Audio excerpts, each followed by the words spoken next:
Hi there, it's Dr. Rosina Walker here from New Beginnings Chiropractic. The theme of the month this month is about sleep. Always a big question, how much sleep do we need? The national guidelines is that we need between 7 and 8 hours of good restorative sleep every day. Sleep is super important for our bodies to heal, for them to get their energy back, for us to be able to look at the next day with a lovely positive attitude. So sometimes what we need to do is actually change how we're thinking about sleep and looking at it as more as a positive ending to the day rather than just something that you go and do. Some of the ways, if you're having problems sleeping, what we need to do is cut down some of what we call the REM busters. And what that is making sure that you're off your devices half an hour or so before you go to sleep. Go and do something relaxing like have a bath or read a book or do a word search, something other than being on that computer and getting all that visual input all the time. Make sure your room is nice and comfortable and dark, cool.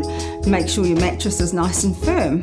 Sometimes what you could also need to help you sleep is some magnesium, some supplements that will actually help your body rest and recover. Why sleep is so important is because it's where your body actually makes cortisol, and what we want to make sure is your levels of cortisol aren't too high, because cortisol is what helps your body to heal. So during the day your body makes adrenaline, that helps your body make melatonin, which is the hormone that helps you to sleep. So we want to make sure our melatonin levels are adequate. Sometimes we do need a supplement of melatonin, but generally what we can do is get those lovely restorative sleeps and your body will come back into balance. So if you want any more information about this, please do check out our Facebook and Instagram pages. You'll find different posts there all through this month. Also check out our website. We've got a blog site there with lots of newsletters and lots of information. And if anything else we can help you with, then please give us a call on 021 363 503.